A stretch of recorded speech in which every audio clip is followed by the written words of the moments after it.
As some of you know, Skokie, Illinois once had one of the largest populations of Holocaust survivors anywhere in the world. In 1978, Nazis decided that they wanted to march there.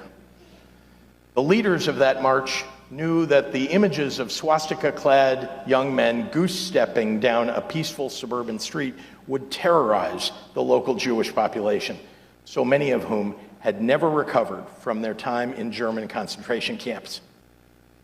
The prospect of that march sparked a legal fight that went all the way to the Supreme Court. I do not invoke the specter of Nazis lightly, but I know the history intimately and have spent more time than probably anyone in this room with people who survived the Holocaust. Here's what I've learned. The root that tears apart your house's foundation begins as a seed of distrust and hate and blame. The seed that grew into a dictatorship in Europe a lifetime ago didn't arrive overnight. It started with everyday Germans mad about inflation and looking for someone to blame. I'm watching with a foreboding dread what is happening in our country right now. A president who watches a plane go down in the Potomac and suggests without facts or findings that a diversity hire is responsible for the crash. Or the Missouri Attorney General who just sued Starbucks, arguing that consumers pay higher prices for their coffee because the baristas are too female and non-white. The authoritarian playbook is laid bare here. They point to a group of people who don't look like you and tell you to blame them for your problems. I just have one question. What comes next? After we've discriminated against, deported, or disparaged all the immigrants and the gay and lesbian and transgender people, the developmentally disabled, the women, and the minorities, once we've ostracized our neighbors and betrayed our friends, after that, when the problems we started with are still there staring us in the face, what comes next? All the atrocities of human history lurk in the answer to that question.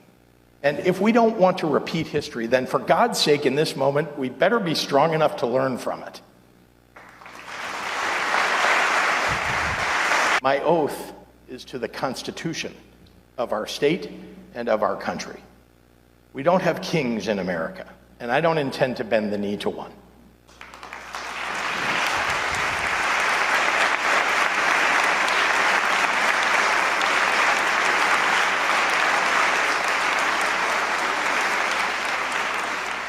I'm not speaking up in service to my ambitions, but in deference to my obligations.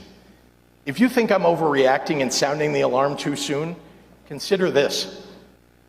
It took the Nazis 1 month, 3 weeks, 2 days, 8 hours, and 40 minutes to dismantle a constitutional republic.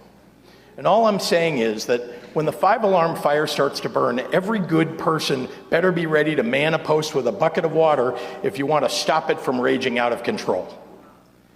Those Illinois Nazis did end up holding their march in 1978, just not in Skokie.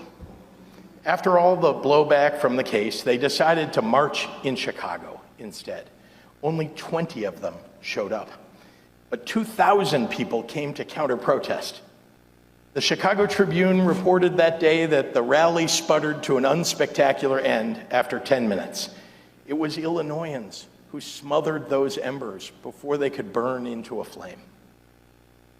Tyranny requires your fear and your silence and your compliance. Democracy requires your courage. So gather your justice and humanity, Illinois, and do not let the tragic spirit of despair overcome us when our country needs us the most. Thank you.